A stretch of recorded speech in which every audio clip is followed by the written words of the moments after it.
Bueno, comenzamos hoy entonces. Ya sabéis que podéis quitar si queréis el micrófono, a no ser que intervengáis, o bueno, dejarlo abierto si no hay ruido y así intervenís con más agilidad en cualquier momento. Aunque hay cosas que quisiera matizar de lo que comentamos sobre la repetición el último día, pero quisiera centrarme primero en el caso 2 de Nominé, que es el caso que nos queda, por eso hacer todavía hoy un seminario más clínico, y si quedase tiempo, o si no ya para el próximo día, entrar en algunos asuntos sobre la repetición que quedaron, me parece a mí, por matizar el otro día. Así que vamos con ello. Voy a compartir la pantalla y cargamos el texto con todas mis notas que os pasaré. Siempre voy revisando las notas, añadiendo algunas. Bueno, creo que ahora lo veis y si no me decís. Fijaos que uno de los elementos que aparecían en la repetición que comentamos el otro día, habíamos dicho que en la repetición podíamos distinguir dos niveles, un nivel previo a la metáfora paterna, un nivel posterior a la metáfora paterna. El fantasma sería uno de los elementos que se repiten después o posterior a la metáfora paterna. Eso quiere decir que, digamos que es adecuado a la representación del sujeto, o que hace el fantasma a la representación del sujeto, ¿no? Bueno, eso es lo que se va a manifestar, sobre todo, tal y como lo trae el autor en este segundo caso que expone, pero nos va a permitir, bueno, abrir, me parece, muchos interrogantes y muchas variantes basándonos en todo lo que él dice. El caso luego comienza así. Todo lo que está en negrita es añadido mío para que lo distingáis respecto a lo que él plantea. Dice Nominé: luego, si pensamos en lo que Lacan subraya, que en la transferencia se trata de trasladar un objeto vestido con la imagen, quizá podamos entender por qué algunos no pueden abrir la puerta de la transferencia. Pero aquí se me sale un cartelito, aquí ya. Empieza diciendo lo que acabó comentando respecto al caso anterior, ¿no? Cómo a veces la transferencia queda afectada o incluso queda impedida por la posición que traiga el paciente. Y en este caso lo va a analizar con esta segunda paciente, ¿no? La posibilidad de transferencia. Se trata en la transferencia, por todavía tener un antecedente más, a vestir el objeto A, lo insoportable, lo que no tiene soporte, vestirlo con una imagen. Y esa es la imagen que presta el analista en la transferencia, ¿vale? Por eso, esto que dice de trasladar un objeto vestido con la imagen, ¿no? Trasladarlo a la imagen, a la figura del analista. Recuerdo, por ejemplo, el caso de una paciente cuya queja era que nadie la quería. ¿Sí? Nadie me quiere. Eso es lo que la paciente trae. El primer añadido que nos va a poder, antes de desarrollar el caso, que nos va a permitir ubicarnos un poquito mejor respecto a este nadie me quiere, ¿no? Respecto a esta queja recurrente, ya que hablamos también de una repetición que le trae esta segunda paciente. Yo anoto: nadie me quiere apunta a un fantasma por decantar, en el que puede prevalecer la fijación o identificación al objeto en cualquiera de los niveles, en cualquiera de los 5 niveles que trabajamos y entre los que el objeto puede circular. Lo primero es un fantasma por decantar. ¿Por qué? Porque nadie me quiere es apto para expresar una fijación en cualquiera de los 5 niveles, ¿no? Yo diría, por eso indico que es por decantar. Habrá que ver decantando, según se vaya decantando ese fantasma en el transcurso del tratamiento, hacia qué objeto, hacia qué nivel de los 5 niveles queda un poquito más fijado el goce del sujeto, ¿no? Y eso es un poco lo que vamos a intentar plantearnos con este caso. Es un fantasma por decantar y puede aparecer en cualquiera de los niveles. Hago entonces una relación entre lo que podría ser un decantamiento del fantasma si fuera virando a alguno, a cualquiera de los 5 niveles que vamos trabajando. Si el decantamiento fuera hacia el nivel oral, el fantasma nadie me quiere, iría decantándose a un soy nada para el otro.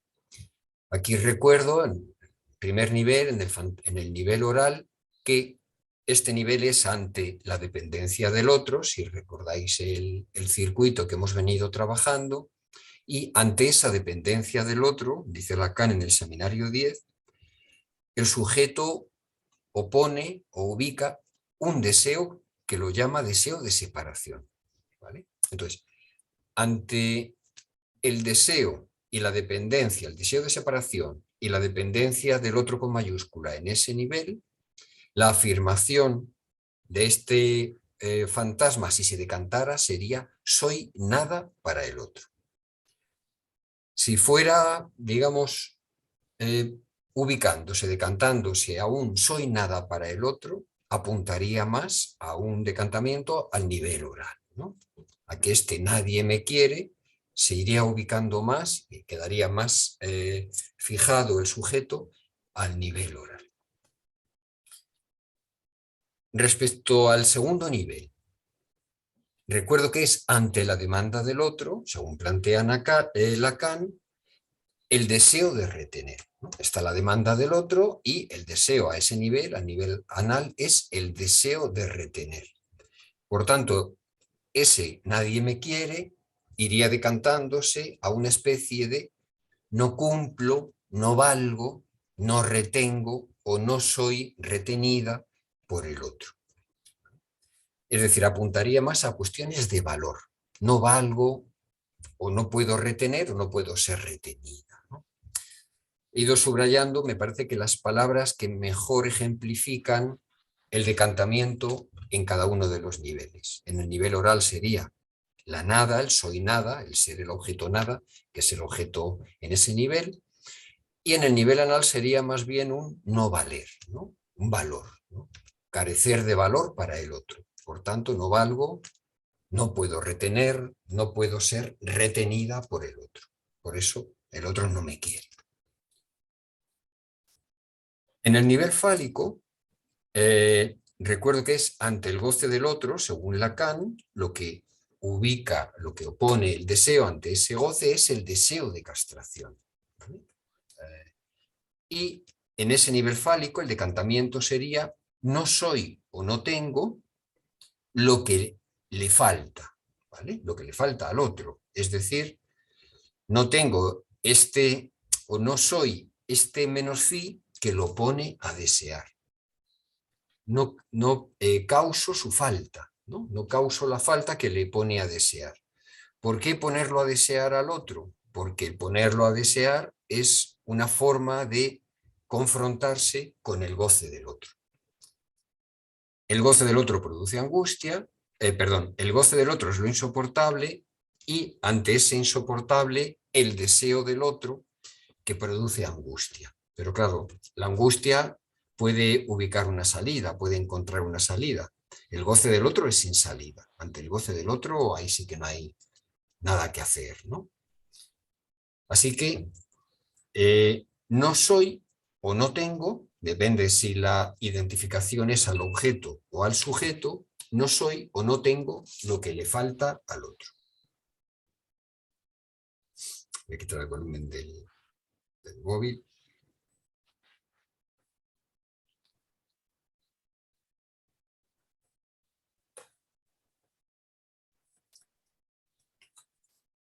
Así que ese sería el decantamiento en el nivel fálico. No soy, no tengo lo que le falta, ¿no? Si se fuese, la frase que define el fantasma, el axioma, fuese orientándose a este no soy, no tengo lo que le falta, bueno, podríamos pensar en que la fijación en esta paciente, la fijación del fantasma, del goce, a nivel fantasmático, es en el nivel fálico. En el nivel visual, recuerdo que es ante la potencia del otro, el deseo de posesión. ¿Bien? El deseo que define Lacan en este nivel es el deseo de posesión y ese nivel se sitúa ante la potencia del otro. El fantasma entonces iría decantándose a una especie de no puedo ser o tener lo que tapa su falta, lo que tapa la falta del otro. Es decir, no puedo ser el más fi, no puedo ser lo que tapa, lo que elude su castración, lo que elude la castración del otro y por tanto la castración del sujeto. He subrayado, igual que en el nivel, en el fantasma fálico he subrayado el tengo, aquí he subrayado el puedo, ¿no? Porque se trata de confrontarse con la potencia y el deseo de posesión ante esa potencia del otro, ¿no? Así que el no puedo, el poder, el no poder, estas cuestiones del poder quedarían un poco más ubicadas en este nivel visual, en este nivel fantasmático, en lo visual. Finalmente, el nivel invocante, el quinto, que recuerdo que es ante el deseo o la falta, que sería lo mismo del otro, ante el deseo o la falta del otro, si el otro desea es porque se manifiesta su falta. La deuda y la angustia es un nivel en el que solo aparece la angustia superyoica, ¿no? El fantasma, ¿no?, ante esa angustia sería no debo o no merezco ser o tener el objeto que le falta o que desea el otro. Es decir, entramos a nivel superyoico de la angustia superyoica en un deber o merecer. He subrayado el término merezco porque en ese caso el superyo lo que está valorando, lo que está enjuiciando es justamente los merecimientos, ¿no? Si uno merece o no merece tener esto que le falta o que desea el otro, ¿no? Ese merecimiento nunca es suficiente. Por eso la angustia, ¿no? Porque el superyo siempre pide más, cuanto más das, más te pide, etcétera, ¿no? Uno nunca hace lo suficiente como para merecer tener eso que le falta al otro. Bueno, es simplemente una manera de intentar ubicar algo que tiene que ver con el decantamiento, con la simplificación, podríamos decir así, con la depuración de un fantasma que se manifiesta en una frase repetida de esta paciente, en una frase inicial, y que queda por definir hacia qué objeto vira, ¿no? Hacia qué nivel de manejo del objeto y por tanto del goce está virando. Nadie me quiere, sí, pero nadie me quiere.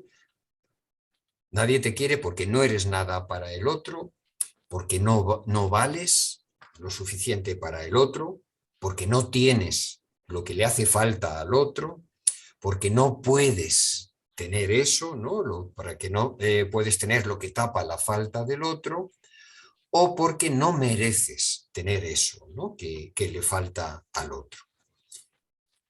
Sería una manera de intentar ubicar los 5 fantasmas decantados hacia un objeto o hacia otro, ¿vale?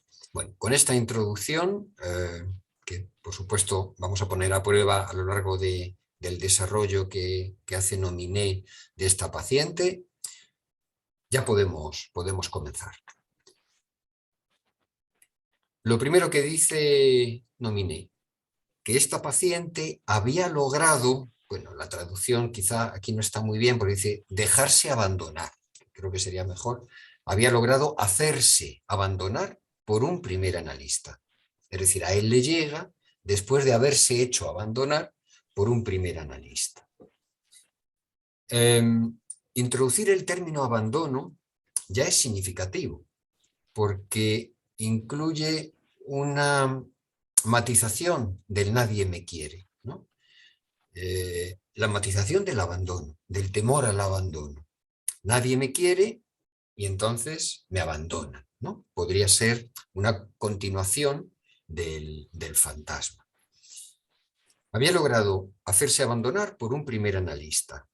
A la vez, dice Nominé, temía mucho la transferencia. Me dijo con algo de humor: ¿usted no teme que sitie su consultorio? ¿Que me acueste en el umbral? Obviamente esta expresión, esta fantasía, vamos a decir con un tono humorístico, también es indicativa de hacia qué objeto puede apuntar. No sé qué os parecerá, pero no teme que sitie su consultorio y que me acueste en el umbral. No sé, a mí me recordaría un poco la imagen de un perrito, ¿no? El perrito que se acuesta en el umbral de la puerta. Yo he puesto, puede ser una proyección de lo que ella teme del otro, ¿no? En este caso, ser sitiada, lo que puede apuntar a operar con este nivel, que es el nivel de la dependencia del otro en lo oral. Ya sabéis que el otro opera, el sujeto opera con su dependencia del otro en este nivel, en el nivel oral, ¿no? Y a la dependencia opone, como ya hemos dicho, el deseo de separación. Es decir, que en una primera expresión, bueno, algo parece apuntar al nivel oral, ¿no? En esta fantasía del perrito que sitia y que queda en el umbral de la puerta del analista. Sería una primera aproximación. Vamos a ver. Continúa Nominé. Su pregunta era: ¿por qué no me quieren los otros? ¿Es porque soy una mona idiota? Por supuesto, no vale la pena que precise que esa paciente, profesora muy culta, no necesitaba preocuparse por su imagen, que era más bien agradable. Sin embargo, volvía cada vez con la misma pregunta obsesiva. Dígame, el dígame lo he acentuado yo, si soy fea y estúpida. Es decir, que hay una repetición que es: dígame si soy fea y estúpida. Una pregunta repetida, ¿no? Una pregunta obsesiva para ella.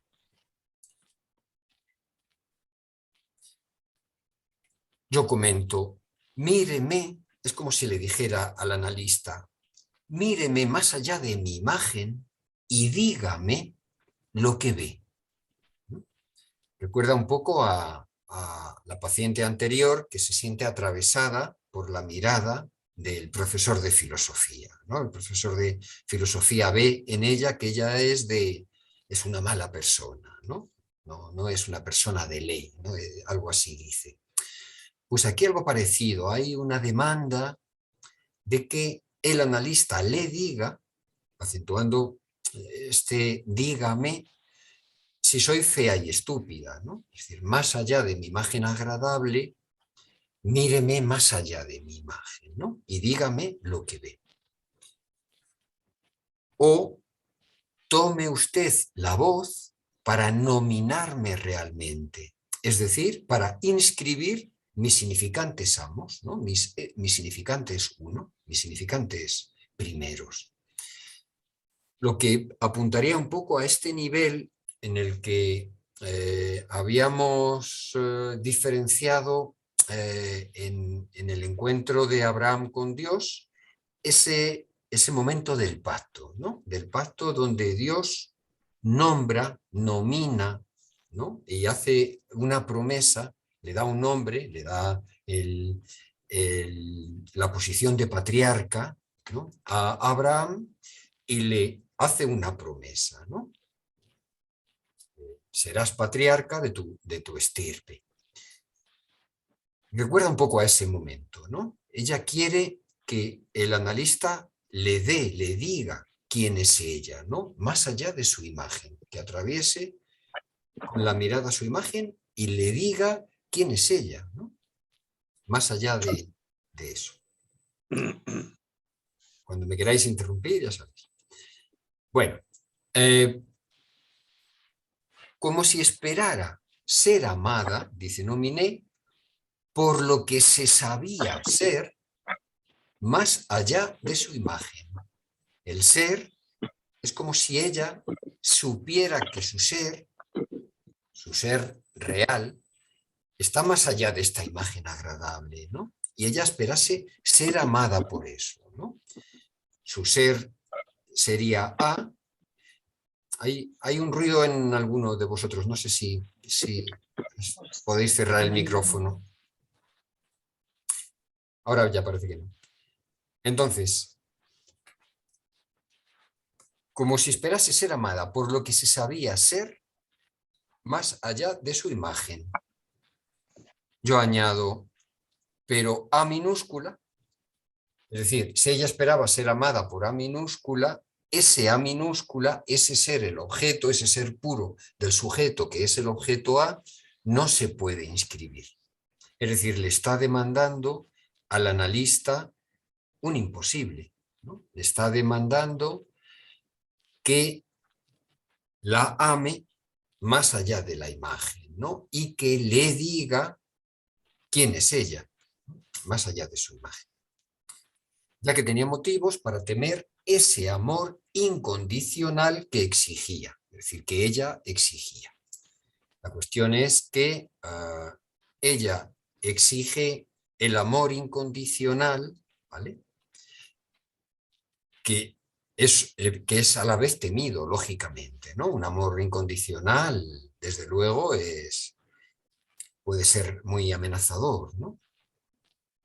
Yo pongo extraer y hacer circular el objeto en lo oral. Es decir, que ese amor incondicional circule, que vaya más allá de la dependencia que obliga a poner en juego el deseo de separación, ¿no?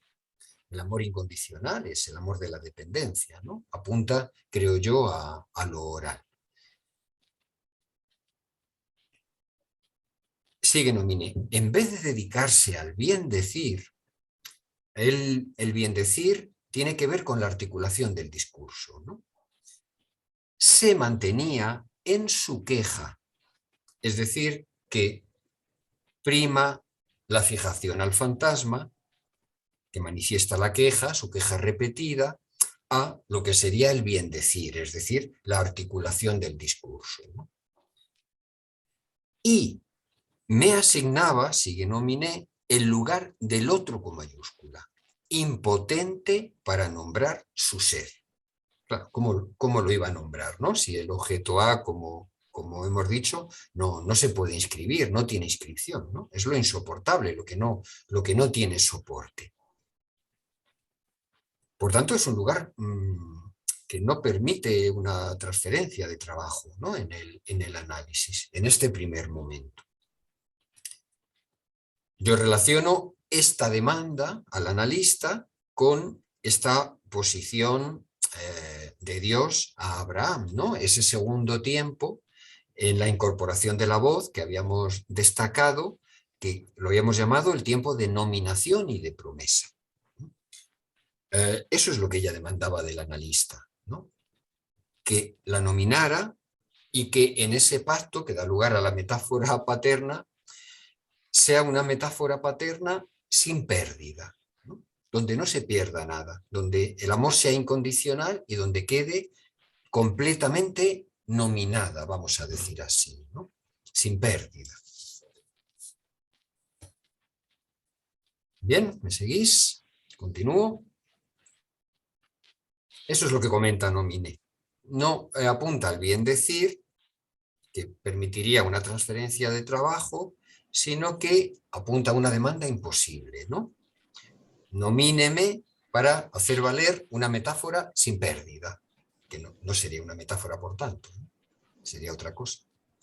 Bueno, para abrir la puerta de la transferencia, continúa Nominé, y no la puerta de ese amor absoluto que pedía, yo añado, para no hacerse abandonar de nuevo por su analista, como le había pasado con el analista anterior, era preciso que consintiera en dirigirse al otro con un discurso que fuera semblante.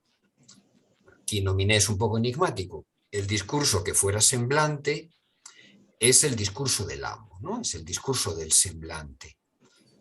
Y lo que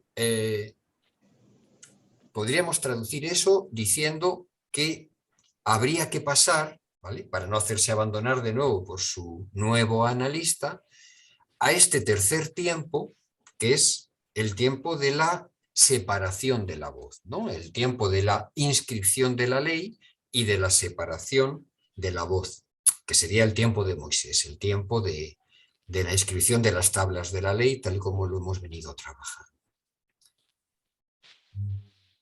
Que se inscriba el S1 como significante amo y que se conecte con otros significantes, ¿no?, para que el sujeto pueda circular en el discurso.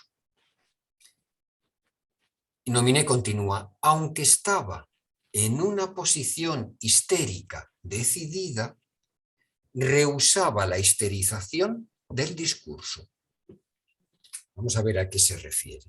Aunque estaba en una posición histérica decidida, rehusaba la histerización del discurso, es decir, no estaba en el discurso histérico. El problema de que no estaba en el discurso histérico es que no puede plantearse como sujeto tachado, como sujeto barrado. Bueno, ahora lo vamos a ver y, por tanto, en parte se cierra la puerta a la transferencia.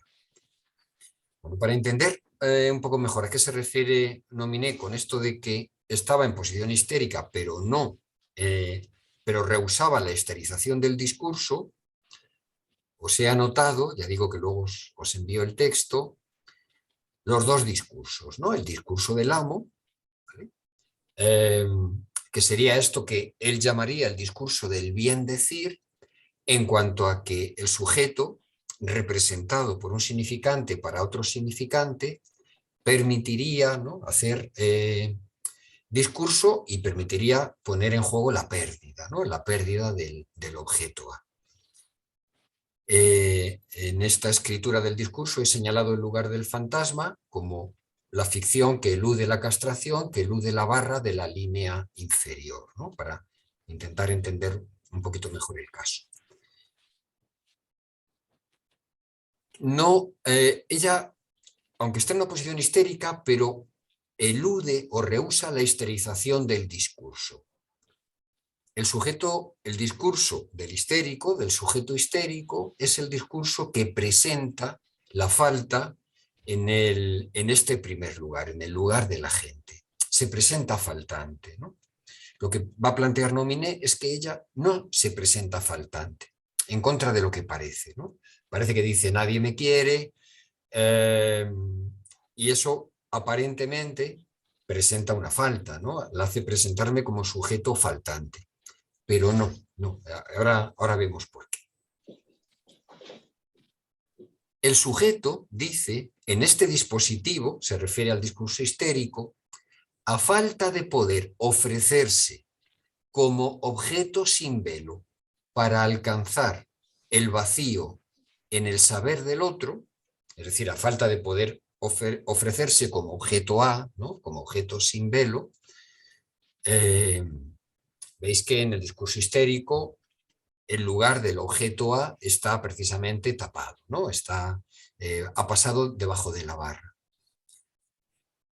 A falta de eso, tiene que pasar por ofrecerle, en vez del objeto, el sujeto en vez del objeto, ofrecer su división, es decir, ofrecer su falta, ¿no?, como veis en el esquema. Ahora bien, eso es lo que el yo fuerte rehúsa.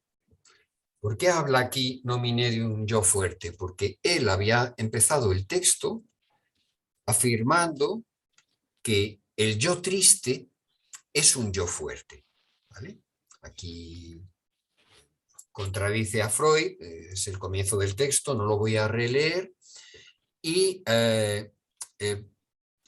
en cuanto a que Freud plantea que una afirmación del yo puede de alguna forma vencer o limitar el pasaje entre el duelo y la melancolía, y él dice,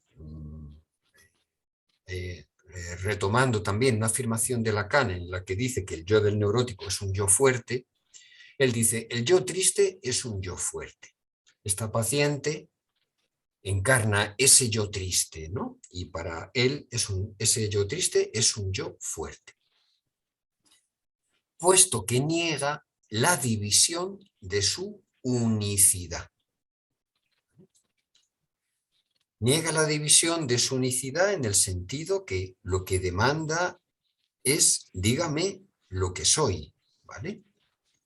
No ofrece su falta para producir un saber, como indica el discurso histérico, a partir de poner a trabajar la falta, ¿no? Lo que le pide al analista es que le restituya precisamente la falta, ¿no? Su lugar de completud. Bueno, ahora lo vamos a ver.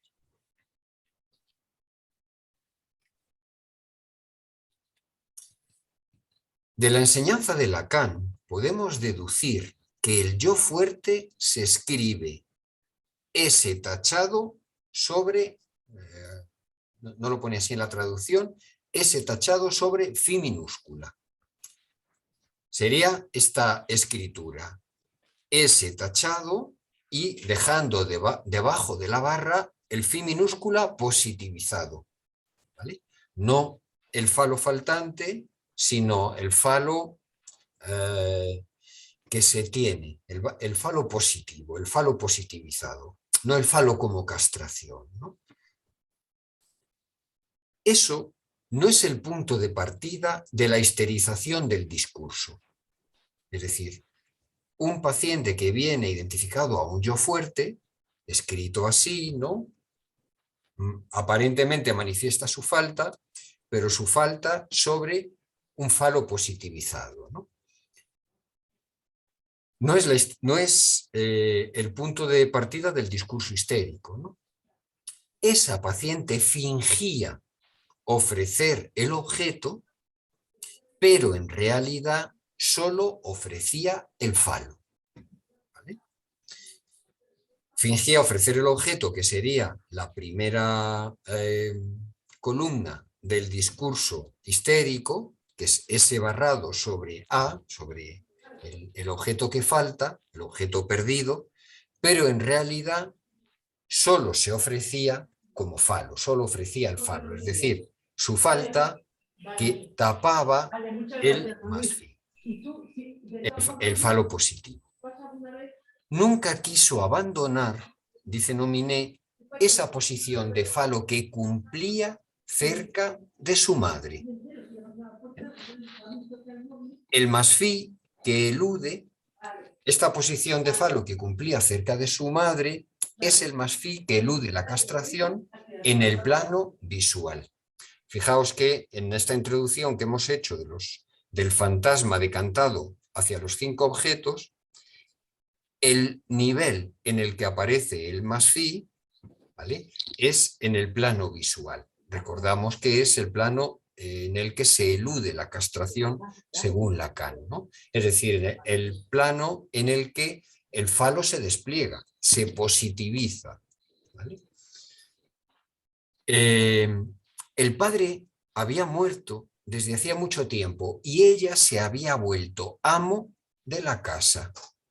Por nada del mundo quería abandonar esa posición fálica. Vuelvo a insistir, poder, ¿no?, el fantasma más decantado hacia lo visual, la posición fálica aquí sería el poder ser, tener lo que tapa la falta del otro. En este caso, la falta del padre, ¿no? Recuerda al caso de Elizabeth de Freud, ¿no? Poder ser, tener lo que tapa la falta del otro. Prefería pagar pesado tributo al superyo goloso que mandaba que sacrificara todo al falo. Es decir, ella queda identificada con el poder tener el falo, poder tener lo que tapa la falta del otro, pero tiene que pagar un tributo para ello. Esto tiene un efecto, según Nominé, que es el tributo, el pesado tributo al superyo que mandaba que sacrificara todo al falo. Bueno, aquí intento aclarar, creo que es un momento de cierta complejidad del caso, que el pesado tributo es la fijación a la angustia en el nivel invocante. El superyo, ahora lo intento explicar, manda restituir el objeto voz al otro deseante, ¿no? Eso es lo que manda el superyo, que es también un punto de partida del texto de Nominé. El superyo manda restituir la voz al otro deseante, como hemos planteado aquí, ¿no? Aquí aparece la conexión entre la mirada y la voz. Diríamos eso que decíamos de la íntima solidaridad. En esa conexión, claro, ella se resiste a pesar de la angustia, digamos, a pesar del ataque de la angustia, a hacer circular el falo, quedando bajo la tortura del superyo. No mereces, el superyo, lo que viene a decir ese fantasma superyoico es, no mereces serlo, tenerlo. Es decir, como conclusión, no mereces amor, que era su primera queja, ¿no? Eso que hemos ubicado más bien en la repetición de un fantasma por decantar. Bueno, ¿no? Creo que es el punto crítico del caso, ¿no?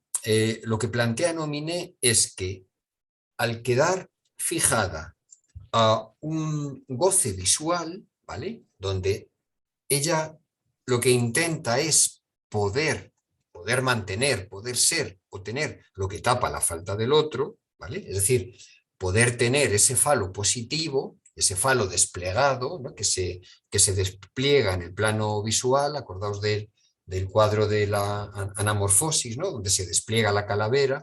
Bueno, pues ese despliegue que se realiza en el plano visual, que ella pretende mantener, pretende retener, la hace quedar enganchada a la angustia en el nivel invocante. Y menos mal, porque si no es porque ahí queda algo de la angustia, no saldría nunca, no habría ninguna oportunidad de que saliera de esa posición fálica a nivel de lo visual, ¿no? De esa identificación con el falo positivizado.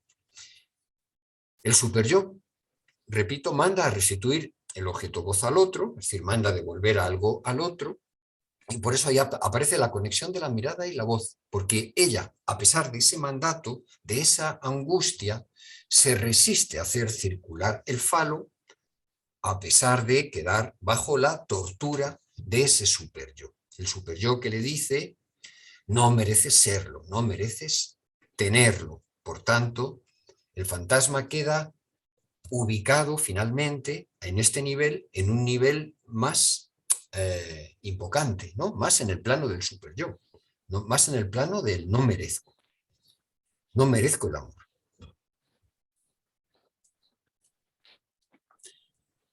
Por eso lo plantea así Nominé, ¿no? Queda enganchada a una posición idealizada de tenerlo, pero su goce, su fantasma, queda ubicado al nivel de no merezco amor, no merezco ser o tener lo que el otro desea. Bien, continúo. Bueno, sigue diciendo Nominé. Por suerte, no todo fue sacrificado añado yo para creo entenderlo un poquito mejor, al retener el falo. No todo fue sacrificado a la retención del falo. Es decir, algo de la voz circula, algo en esa íntima solidaridad, ¿no? Al pasar al nivel invocante, a la angustia que se manifiesta a ese nivel superyoico, algo puede circular. Algo de ese nivel, del nivel de la voz, del nivel invocante, circula. Vamos a ver lo que es. Dice, en esa paciente la voz se queda fuera del ideal fálico. Quiere decir que hay algo, a pesar de todo, que ella sí quiere escuchar. Algo de la voz que sí que quiere escuchar, ¿no?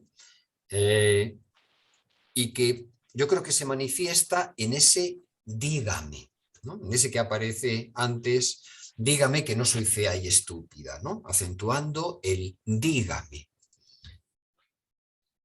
Entonces, retomo. En esa paciente la voz se queda fuera del ideal fálico, así que el superyo no tiene la ferocidad que encontramos en la melancolía. Un rasgo peculiar en ella es precisamente su relación con la voz del analista. Ocurre a menudo que me llama por teléfono al final del día, cuando supone que ya me he retirado, pues trata de encontrarme al borde, justo antes de que me vaya. A veces estoy todavía trabajando y cuando descuelgo el teléfono es una sorpresa para ella. Se apresura en disculparse y cuelga, hasta que un día confiesa que le gusta mucho escuchar mi voz en el contestador durante mi ausencia, ¿no? Es como una confesión del fantasma, ¿no? Algo que de alguna forma tenemos que buscar, ¿no? que pretender en el tratamiento. Un día confiesa que le gusta mucho escuchar mi voz en el contestador durante mi ausencia. Añado yo, extracción de la voz del otro, ¿no? Es decir, ese tercer nivel, el nivel de Moisés, de extraer a través de la inscripción de la ley, de extraer la voz de Dios, ¿no? De extraer la voz de su soporte. Extraer la voz del otro como una nana, ¿no? Porque es ya cuando el analista se ha ido y entonces ella escucha repetidamente el contestador, la voz en el contestador. Calma al superyo en el mandato de restituir la voz al otro. Es decir, esto es lo contrario. Esto es un intento de extraer, por tanto, de calmarse, ¿no? Al escuchar la voz del analista. Esta no es la voz del superyo, ¿vale? No es la voz de Dios que manda a sacrificar al hijo como Abraham, ¿no? En el primer tiempo. Ni siquiera es la voz de Dios que truena y que asusta a los judíos y a la que solo puede acercarse Moisés, ¿no? Esta es una nana, una extracción justamente de la voz, lo contrario a lo que apunta el superyo y la angustia en ese nivel. Por tanto, algo puede circular, ¿no? Algo de la voz puede circular, puede extraerse y llevarse a otros niveles. La presencia del otro es un obstáculo para ella. Es decir, en este juego de escuchar la voz en el contestador, lo que dice Nominé es: la presencia del otro es un obstáculo para ella. Prefiere más bien que el otro esté ausente, es decir, que él no esté, para poder gozar. Creo que aquí se entendería mejor disfrutar más que gozar, ¿no? Disfrutar o extraer la voz, en ese sentido, tranquila del objeto. Del objeto que a ella le falta, ¿no? Es decir, que se pone en juego aquí algo de la castración. Repito la frase: prefiere más bien que el otro esté ausente para poder gozar, más bien disfrutar, extraer tranquila la voz del objeto que le falta. ¿Vale? Ese objeto es esa voz, para poder separarla.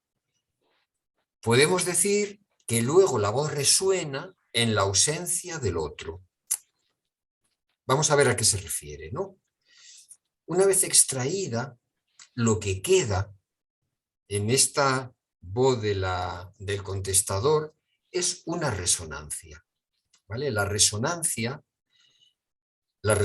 que calma, la resonancia que tiene forma como de nana o de una sonoridad, no de un ruido invasivo, de una sonoridad, es justamente eso, ¿no? Lo que resta, ¿no?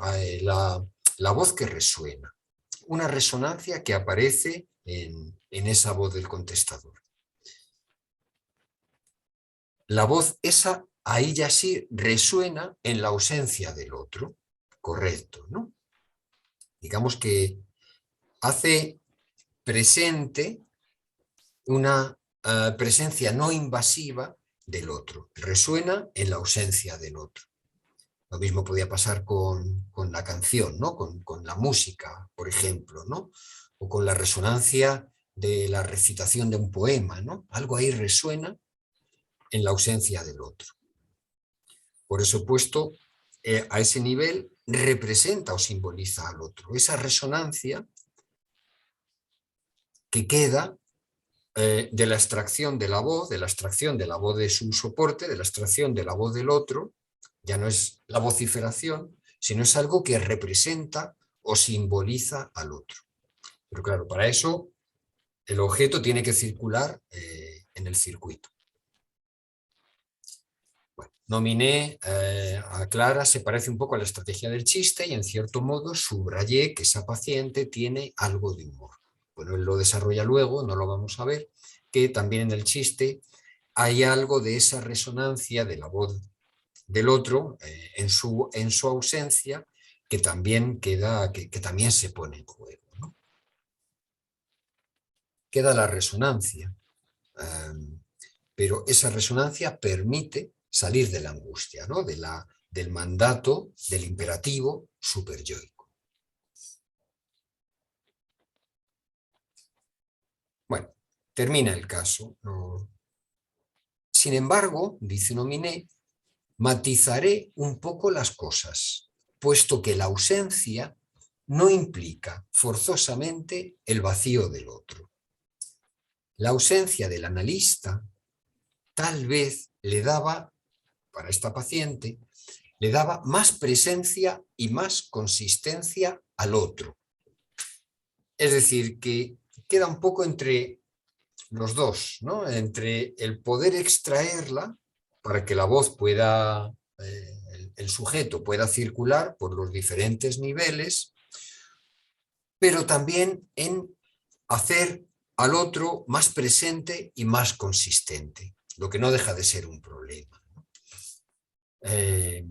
No deja de ser un problema porque se hace más difícil castrarlo a nivel fálico, ¿no? Ante el goce del otro, la castración. Por tanto, le da más presencia y más consistencia al otro, justo en esa resonancia de la voz también del contestador. Esta paciente, con su estratagema de oír la voz en el contestador, imaginaba a un otro omnipresente y completo, además completado por la voz. Claro, por eso dice que es un yo fuerte, ¿no? Porque queda un poco encerrada, no puede extraer del todo la voz del otro.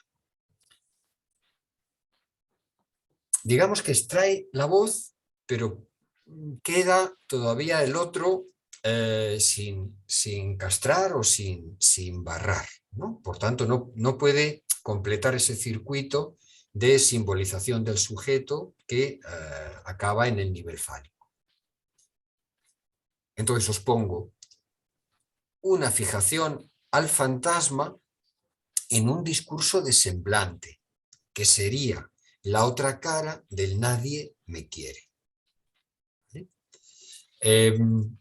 Es decir, que algo de la voz en ese escuchar y escuchar el contestador queda como satisfaciendo, fijando al sujeto a un fantasma de posesión del objeto A, que sería la otra cara que sostiene este fantasma de nadie me quiere, ¿no? Este fantasma que hemos ubicado en nuestro análisis en un nivel más invocante, en una fijación más en lo invocante, del nadie me quiere. Es como que uno sustenta al otro, que ella pueda retener algo de ese objeto permite que quede enganchada parcialmente al superyo que le dice no lo mereces, no mereces que nadie te quiera, ¿no? Por tanto, nadie te va a querer.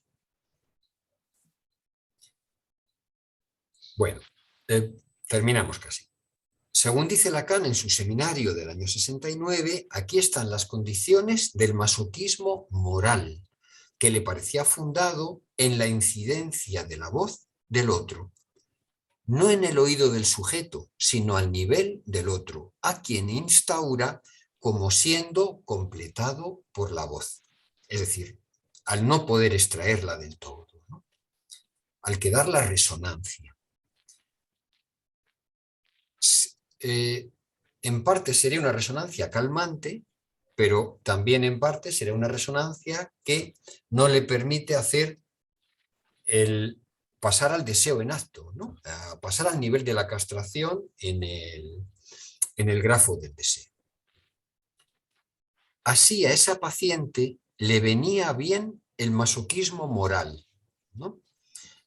Que aquí, juntando los dos elementos, este del perrito que se pone en la puerta del consultorio, en esa fantasía, claro, sería un perrito, ella sería un perrito que responde a la voz de su amo, ¿no? Por intentar juntar los dos.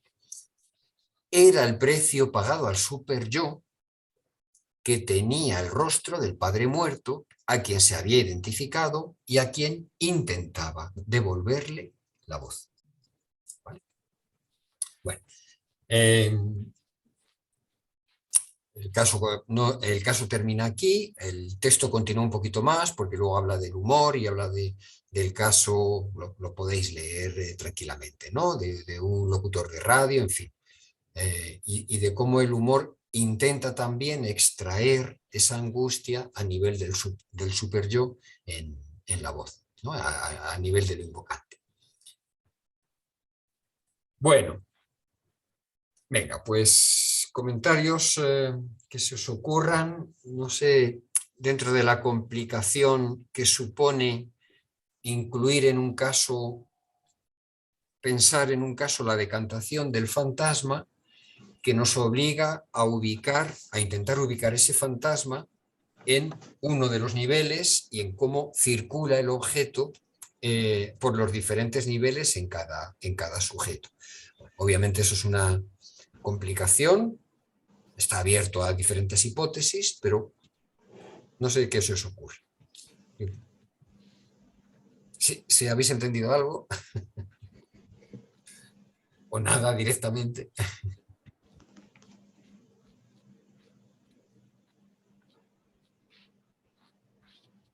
La pregunta por el fantasma y por tanto por el objeto al que el sujeto queda fijado en su goce, creo que es una pregunta obligada, teniendo en cuenta la distinción que estamos haciendo de los diferentes niveles, que al fin y al cabo son diferentes niveles de goce, ¿no? A los que todos quedamos fijados en nuestros fantasmas.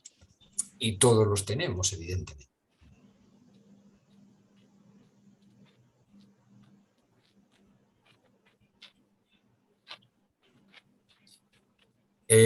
Creo que el fantasma plantear nadie me quiere, que yo creo que es una afirmación, una queja, si queréis, muy, muy habitual que escuchamos, y esta misma mañana la escuchaba en un paciente, en un joven paciente, pero era aquí mucho más decantada hacia el nivel anal, ¿no? Porque él lo que decía claramente era que tenía temor, igual que esta paciente, al abandono, que sus amigos en un momento o en otro lo habían abandonado, y siempre su temor era el mismo, que era no retener, es decir, de decir algo que molestara. Entonces me recordaba totalmente a lo que estamos planteando, ¿no? Solo que en este caso, en un nivel, apuntando a un nivel diferente, que es el nivel anal, y desde una posición mucho más obsesiva que histérica, como es en el caso de esta paciente. Él, que es justamente súper controlado, piensa muchísimo lo que dice, el temor irracional para él, porque nunca le ha pasado, es decir algo que molestar, meterse con el aspecto de alguien, decir algo que molestase a alguien, ¿no? No poder retenerse. Y era interesante porque al hilo de eso, recuerda un amigo que yendo con él 10 años, me parece que me ha dicho, le entran ganas de orinar, no se puede retener, se va, porque ellos van juntos andando por la calle, las madres van unos pasos más atrás y este niño amigo de él se mete entre dos coches cerca de una avenida y lo atropella un camión. Es un atropello, es un accidente importante con consecuencias, ¿no? Justamente por eso, ¿no? No. Entonces, claro, este paciente el fantasma está totalmente fijado a esta cuestión de la retención y él es absolutamente retenido, se podría decir. Sin embargo, la queja, la manifestación fantasmática es, me van a dar de lado, ¿no? Él lo dice así, me van a dar de lado, voy a decir algo que moleste. Y incluso es bonito porque esta mañana decía, he conseguido hacer, después de muchísimo, de años creo, he conseguido hacer un amigo en la facultad dándole mis apuntes. Es decir, está el dar, ¿no? Está este dar lo que se tiene, ¿no? Lo que se ha retenido. Es decir, aquí siendo una queja muy parecida a esta paciente, pero a lo que apunta es a una fijación en un nivel diferente, que es el nivel anal, ¿no? En el circuito que hemos planteado.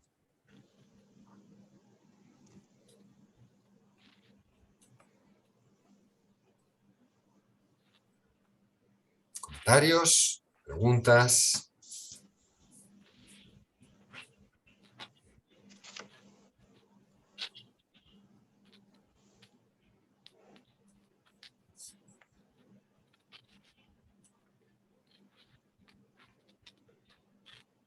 Yo es que no sé ni qué preguntarte de momento. Estoy un poco perdido, pero bueno. Claro, bueno, no es obligatorio. Y, o sea, lo que dices, Luis, es, haces ver la complicación que tiene lo que estamos planteando. La verdad que me gustaría saber, estamos ahí en el poder del plano visual, transmitirlo o explicarlo de otra manera, pero no se me ocurre, no se me ocurre cómo, porque claro, estamos permanentemente, al hablar del objeto, estamos en el límite de lo que no tiene inscripción, de lo que no tiene soporte, de lo que no se puede decir. Es decir, estamos hablando del goce, del objeto y de lo único que a veces nos puede dar una cierta orientación respecto a cómo nos relacionamos con los objetos, qué somos respecto a eso, que es el fantasma. Es la única pista que tenemos, pero tenemos que saber, que tener la capacidad de plantearla y de poder distinguir, por eso me parece tan importante el texto de Lacan, de distinguir los diferentes niveles, de diferenciarlos, de pensar qué caracteriza la posición del sujeto en cada uno de ellos.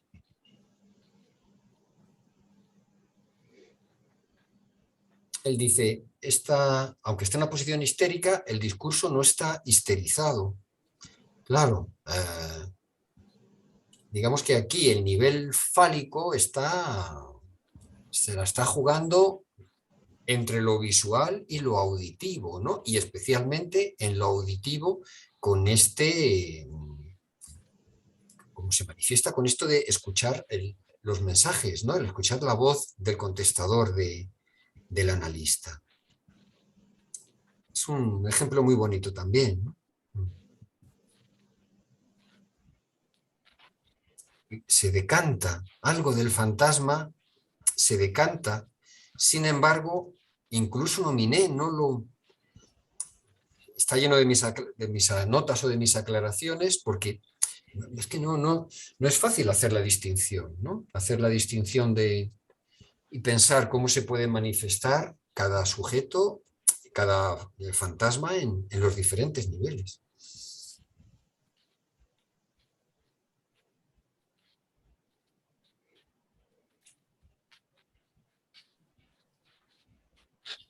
Recuerdo que el fantasma sostiene, lo decíamos el otro día, ante el deseo del otro, es decir, ante la angustia,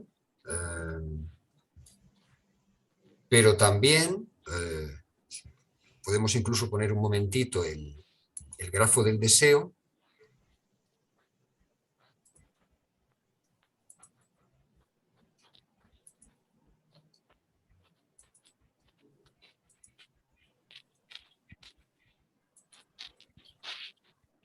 Fijaos, escritura del fantasma, en la parte de la izquierda, sujeto barrado, con el rombito, los anch, A, objeto A minúscula. ¿Bien? Y fijaos que es un lugar en el que en el que se alcanza por cortocircuito cuando el sujeto se plantea el deseo del otro, el que me quiere, ¿no? Y ese deseo angustia, ¿vale? Pues como primera salida, como salida por cortocircuito, estaría el fantasma.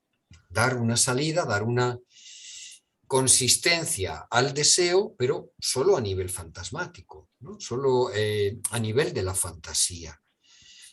O también es un pasaje que daría consistencia al lugar del sujeto ante el objeto cuando de donde viene es del nivel de la castración, del significante del otro barrado, ¿no? En este caso, yo decía que una de las cosas que pide esta paciente son significantes al analista. Dígame si soy fea y estúpida. Dígame que soy, ¿no? Le pide significantes. Creo que eso es muy importante también, porque una de las dificultades es que el analista en su presencia, en la presencia del analista, le hable a ella. Es decir, manifieste su deseo en el nivel auditivo, en el nivel invocante. Y por tanto quede él mismo, al hablar, manifieste su deseo y él quede barrado. Es decir, que el fantasma estaría sosteniendo al sujeto respecto a los dos elementos, el nivel de la angustia, pero también el nivel del significante del otro barrado. Creo que esto el significante del otro barrado lo vamos a plantear el próximo día, porque hace a un elemento que es justamente la posibilidad de inscribir algo del objeto a través de la resonancia, precisamente. Pero claro, para que se pueda inscribir el fonema, para que se pueda inscribir en letras, es lo que vamos a ver a partir del próximo día, el otro tiene que hablar, ¿no? Es lo que pide este sujeto.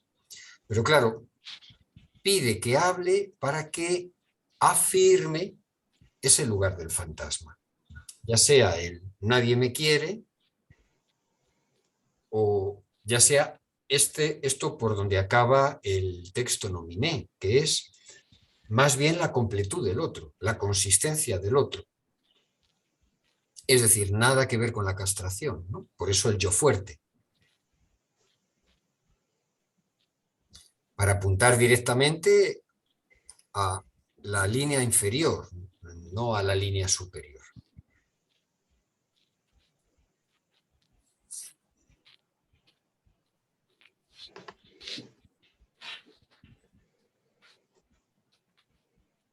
Y decía ahí, Jorge, que justo por eso la transferencia como que no se termina de dar. Claro, eso es lo que él plantea, que el yo fuerte, el yo triste, al quedar fijado a la tristeza, diríamos, al quedar fijado al fantasma, elude la castración, porque el fantasma es una ficción que elude la castración. Elude la castración haciendo creer al sujeto que puede satisfacerse del objeto A. Lo hace a nivel fantasmático y eso elude el vínculo, elude el lugar de la transferencia. O sea, quizá yo hubiese pensado con esto de llamar para escuchar la voz del contestador, justamente lo contrario, que quizá es por transferencia que llama. Claro, es por transferencia, pero no es una transferencia operativa en el sentido de que, según dice Nominé, ¿vale? Lo podemos pensar nosotros, pero lo que plantea Nominé es que lo que hace es fortalecer y completar al otro en esa llamada. Es decir, que ella escucha la voz apuntando a extraer la voz del otro, ¿vale? Pero el resultado, a nivel, podría decirse que sería un tratamiento fallido, ¿no? Igual que el otro, es decir, aquí está la valentía de plantear dos tratamientos que no van, en cuanto a que pareciera, según este final, que no puede extraerse la voz del otro, es decir, que no puede acabar de circular el sujeto en el circuito del objeto que yo os planteo. Entonces, claro, hay una transferencia, una fijación al otro que no puede cuestionarse, ¿no? Que no puede plantearse como faltante. No puede entrar entonces en juego el deseo como falta y como simbolización del sujeto, ¿no? Queda como en un momento anterior. Digamos, escuchando la voz, no se castra, no entra en juego la castración. Queda en una satisfacción, en un placer repetido, que luego no se confronta con el encuentro con la castración del otro. Claro, ahí sí tiene sentido, claro, si se confronta con la voz en sí, con lo que el analista pueda decir, ahí ya se va a confrontar con la castración. Pero Claro, con la voz no. claro, al no estar en presencia, ¿vale? Mm. Tiene la Hombre, voz a su disposición, sabe lo que va a decir, dice lo que espera, no hay enigma, no hay sorpresa, no hay angustia en ese momento, pero tampoco hay castración, claro. ujú. Pero es que ni siquiera llama para hablar con el analista. O sea Cuelga. que, claro, o sea que no, realmente sería una transferencia que recordaría, en cierto modo, la transferencia amorosa negativa, en el sentido de que pone trabas al análisis que decía Freud, ¿no? Total, total. Pues más que la transferencia al analista es una transferencia a la voz enlatada del analista, ¿no? A la resonancia de la voz del analista.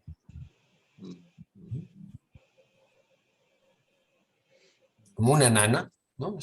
Una nana te duerme, te adormece, pues es un adormecimiento. Es la otra cara de la misma moneda del nadie me quiere, ¿no? Que sería la otra manifestación fantasmática, ¿no? Diríamos, pero ya un poquito más decantada, que es lo que nos interesa a nosotros. Decantar el fantasma.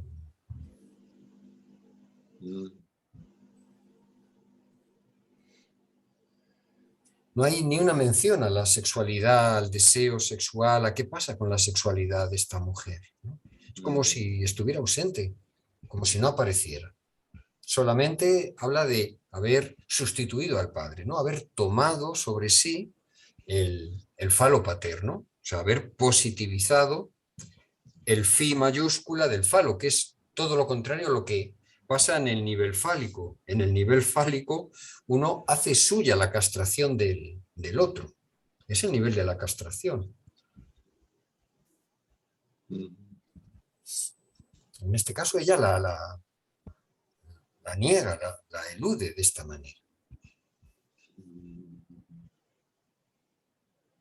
Así que entre lo visual y lo invocante.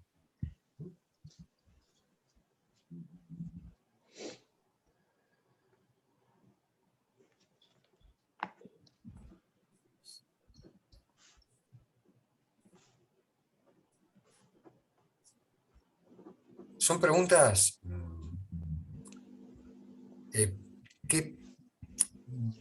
que podemos vislumbrar, que podemos intuir de por dónde va el goce fantasmático de los pacientes. Yo creo que es fundamental. Pero claro, nos ayuda esta distinción que hace Lacan en el seminario 10, ¿no? Y es que el encuentro con el otro, con el goce del otro y con el goce del otro, se manifiesta de forma diferente en los 5 niveles. O sea, yo creo que no se ha aprovechado ni desarrollado todo lo que plantea Lacan en este seminario 10, ¿no? No se ha extraído en todas las consecuencias. Tampoco que él se explaye, la verdad, ni que luego lo retome, excepto esto del nivel de la mirada en el seminario 11 que ya hemos trabajado, pero sobre todo a nivel de la voz, yo creo que desgraciadamente no lo retoma, ¿no? No lo retoma así con una amplitud que nos diera más pistas para aprovecharlo. Pero bueno, es lo de siempre, nos toca a nosotros hacer lo nuestro.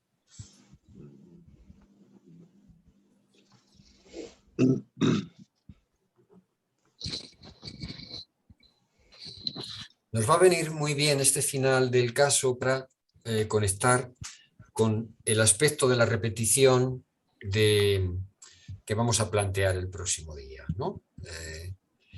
Ese aspecto es algo de la resonancia en el lenguaje, ¿no? De la resonancia del objeto voz, del objeto A, en este nivel, en el lenguaje. El objeto A no tiene soporte, es lo insoporte, pero el lenguaje sí tiene soporte, ¿no? Sus soportes son las letras. Las letras que moldean los fonemas. Así que desde ahí creo que vamos a poder continuar trabajando el objeto voz, ¿no? Desde esa perspectiva. Y hay letras que se nos repiten.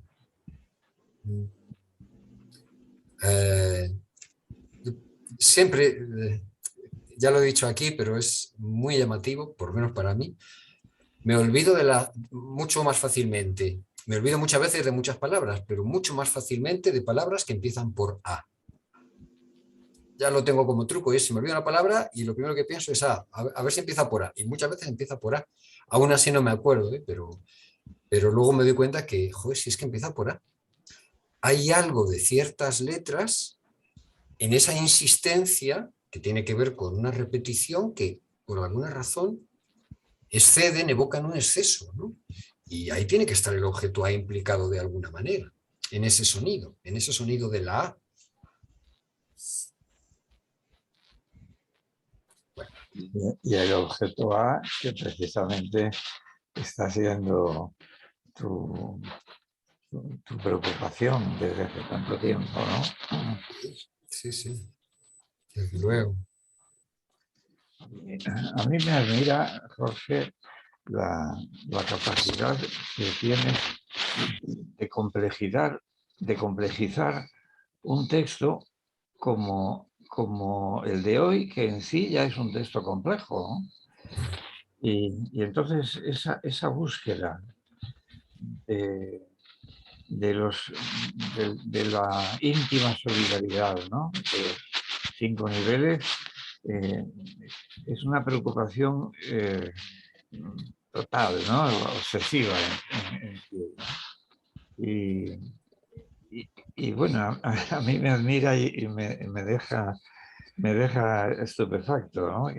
Con qué facilidad enseguida percibes que en este discurso es necesario ir introduciendo complejidades y ¿no?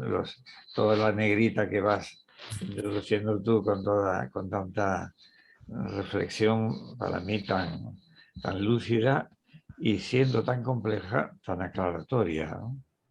Que es de lo que se trata, ¿no? Y con respecto al tema de la transferencia, no sé, hay sin duda en las pocas expresiones que tenemos de la paciente un deseo de que el analista le ofrezca palabras de amor, ¿no? él está pidiendo que le diga que es guapa y que es inteligente, ¿no? Y con eso ella parece que se confortaría si el analista cayera en esa trampa, ¿no? Pero yo tengo la impresión de que hay más relación transferencial de la que me parece que ofrece Nominé, ¿no? Lo que plantea Nominé, ¿no? Incluso eso del teléfono, no cabe duda que ella quiere encontrar la voz del analista y una voz que indudablemente ella tiene que referirse a sí misma. Porque, ¿qué puede decir el analista? Pues en este momento no estoy disponible y quizá, pues no sé, alguna frase más, ¿no?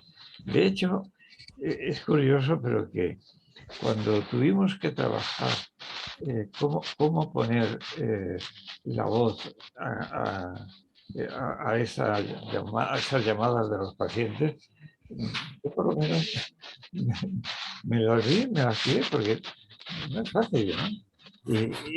Y es verdad que hay pasajes desde una atonía total de gente que habla como si fuera una máquina y que no dice nada, ¿no? Llámeme cuando en otro momento, o algo así, ¿no?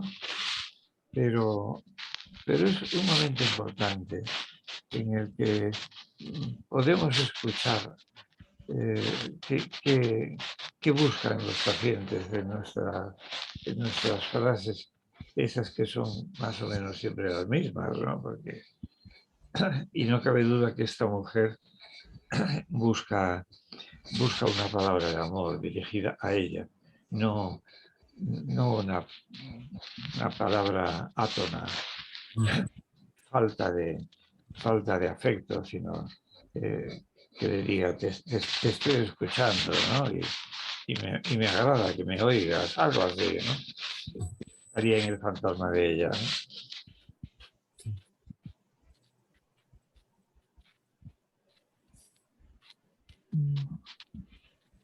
Bueno, ¿algo más? ¿Podéis comentar? Sí, no, la dificultad es máxima, desde luego. Pero bueno, son buenas pistas, las que nos da Lacan al hablar de las diferentes posiciones respecto al otro en cada uno de los objetos, el punto de deseo y el punto de angustia que se pone en juego, y tenerlas memorizadas, me parece que es algo muy importante, ¿no? Porque nos va a definir la fijación a un nivel, la posición en la que se coloca el sujeto respecto al otro en cada nivel, y cómo eso puede circular o no. O sea, que dentro de la complejidad, que también para mí la veo máxima, pero sí merece la pena para intentar eso, ¿no? Ese decantamiento, en este caso el decantamiento del fantasma, que no es a lo que debemos apuntar en un tratamiento.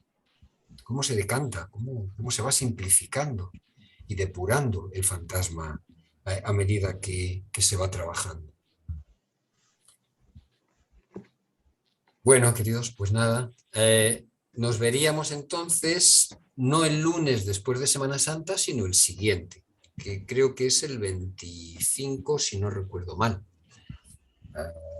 25, eso es. Así que continuamos el lunes 25 y vamos a dar ya otro cambio de registro para hablar también de la relación de la voz con el lenguaje, que es otro campo que tiene lo suyo, pero bueno, intentaremos ir poquito a poco.